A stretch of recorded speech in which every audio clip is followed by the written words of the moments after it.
Oke, bismillahirrahmanirrahim. Assalamualaikum warahmatullahi wabarakatuh. Rekan-rekan mahasiswa, selamat pagi semuanya. Hari ini kita akan belajar melanjutkan perkuliahan kita pada mata kuliah Matematika Ekonomi. Hari ini kita akan belajar tentang penjualan. Arti kata penjualan adalah kegiatan untuk surviving a business, and then juga untuk develop in the final atau di akhirnya perusahaan tersebut, company tersebut pengen cari keuntungan yang diinginkan.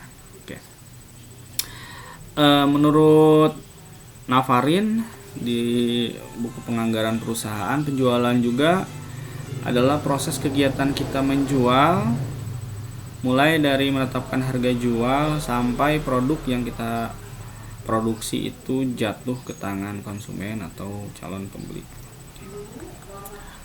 Yang pertama dari penjualan ini kita akan belajar adalah tentang markup.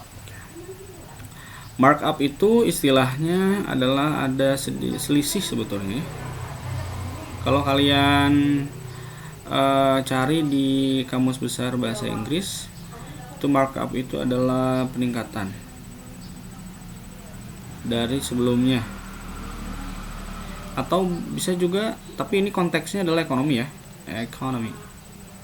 Kalau peningkatan dari sebelumnya dalam konteks yang luas itu namanya progress, tapi kalau konteksnya ekonomi itu markup. Contoh, mesin cuci dijual seharga 4 juta rupiah dengan biaya produksinya 3 juta.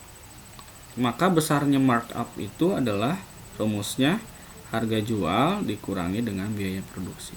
Harga jualnya tadi 4 juta dikurangi dengan 3 juta, markupnya adalah 1 juta. Ketika markup ini dianalogikan untung atau laba, boleh. Atau dianalogikan markup ini untuk rugi, juga boleh. Namun yang dipastikan markup itu adalah selisih. Yang perlu dicatat adalah markup itu selisih. Ini latihan soal untuk markup. Tinggal dikurangi saja ya, harga jual dikurangi biaya produksi. Ada 5 soal dengan ABC gitu. Yang kedua yang akan kita pelajari adalah tentang persentase markup. Kalau tadi markupnya dalam bentuk nominal, sekarang kita akan dalam bentuk persentase, atau berarti dalam bentuk persen. Rumusnya sama juga ya, markup dibagi dengan biaya produksi dikali dengan 100%. Ini yang didasari dengan biaya produksi. Bagaimana markup yang didasari dengan harga jual? Ya sama saja, persentase markup sama dengan markupnya dibagi dengan harga jual kali 100%. Bedanya hanya pembagi saja. Contoh soal, ada disket dijual harganya Rp6.000 dari biaya produksi. Berarti ini terhadap biaya produksi ya. Biaya produksinya 4 juta. Maka tentukan persentase biaya markup produksi. Berarti kita yang pertama harus menentukan markupnya dulu. Tadi harga jualnya Rp6.000, biaya produksinya Rp4.000. Maka kita dapatkan markupnya adalah Rp2.000. Persentase markupnya masukkan tadi yang markupnya Rp2.000 dibagi biaya produksinya Rp4.000 kali 100%, maka persentase markupnya adalah 50%. Jadi peningkatan progres dari biaya produksinya adalah 50%. Latihan soalnya silahkan nanti diisi. Ini ada 6 latihan soal tentang markup. Apakah itu markup atas biaya produksi atau markup atas dasar harga jual. Kita lanjutkan. Yang ketiga yang akan kita pelajari hari ini adalah pengubahan persentasenya. Markup pengertiannya tadi sudah, yang di A, di B tadi persentase markupnya juga sudah. Kita ingin tahu pengubahan tentang persentasenya ya. Seperti biasa markup itu didasari dua. Yang pertama adalah harga jual dan juga biaya produksi. Rumus untuk persentase markup ongkos produksi adalah persentase markup atau harga jual dibagi dengan komplemen markup harga jual. Komplemen itu adalah pelengkap. Ini adalah pelengkap. Jadi pelengkap itu 100% dikurangi persentase markup. Di contoh soalnya seperti ini ya. Tentukan persentase markup atas biaya produksi apabila diketahui persentase markup atas harga jual 63%. Oke. Berarti markup harga jualnya ini sudah ada. Ini persentase markup harga jual. Markup harga jual. Saya singkat saja ya. Berarti kita harus cari dulu komplemennya.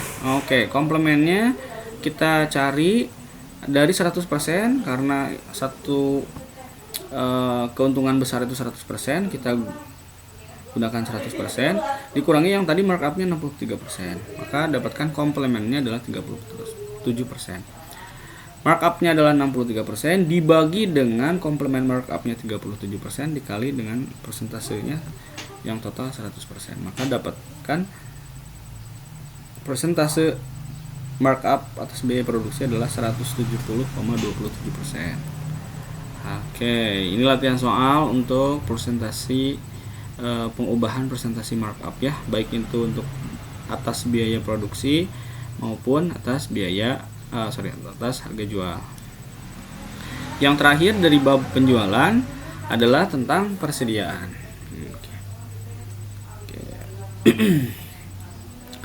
Persediaan ini dalam sebuah perusahaan, itu bisa dari beli, perusahaan membeli gitu ya, atau dia produksi sendiri. Tapi tujuannya tetap untuk dijual kembali ke konsumen.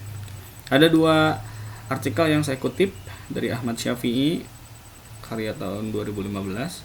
Persediaan itu katanya adalah macam-macam barang yang menjadi objek pokok aktivitas perusahaan yang disediakan, diolah, kemudian untuk dijual. Sedangkan untuk Mulyadi tahun 2016, kalau dalam perusahaan dagang katanya persediaan itu terdiri dari satu golongan, yaitu persediaan barang dagangan yang merupakan barang yang dibeli untuk dijual kembali. Intinya untuk persediaan itu perusahaan boleh membeli atau boleh memproduksi sendiri, tapi tujuannya adalah untuk dijual kembali ke konsumen. Itu untuk persediaan. Untuk persediaan ini kita akan ada istilah dengan metode eceran.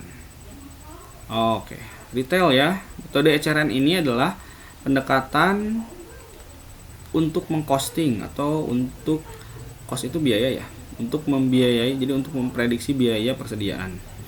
Nah, ini biasanya katanya metode eceran ini suka digunakan di toko serba ada. Berarti kalau saat ini retail besar, Indomaret, Alfamart gitu ya. Dan didasarkan atas hubungan antara barang dagang yang tersedia dengan harga eceran dari barang-barang dagangan yang sama. Contohnya ya, contoh soal. Ini yang sebelah kiri ini adalah cost-nya. Ini adalah cost. Ini adalah eceran. Persediaan barang dagangan per 1 Juni itu adalah 35 juta sebetulnya. Kita forecast, kita tebak aja. Ecerannya misalnya 25 juta. Persediaan kita ya. Kita beli lagi nih untuk persediaan lagi. Totalnya adalah 61 juta belinya. Kita forecast, kita ramal 42 juta gitu ya. Untuk forecasting ini nanti bisa dilihat di harga eceran tertinggi kalau di Alfamart dan Indomaret itu sudah ditentukan oleh pemerintah gitu ya. Makanya ada istilah HET, harga eceran tertinggi, yang sudah dibekukan oleh Kementerian Perdagangan Republik Indonesia biasanya. Jadi kalau kalian nanya, Pak 25 juta dari mana, 42 juta dari mana, anggap saja itu HET-nya gitu ya. Kemudian barang yang tersedia untuk dijual berarti kita totalkan, yang ini 96 juta, sedangkan metode costing persediaan yang eceran kurang lebih ada 67 juta. Dijual lah pada bulan Juni tersebut sebanyak 81 juta. Maka persediaan barang dagang 31 juta adalah 15 juta rupiah. Nah, kita pengen tahu nih persediaan barang dagang yang sebenarnya itu kita menggunakan rasio. Rasionya menggunakan rumus cost dibagi dengan harga eceran kali 100%.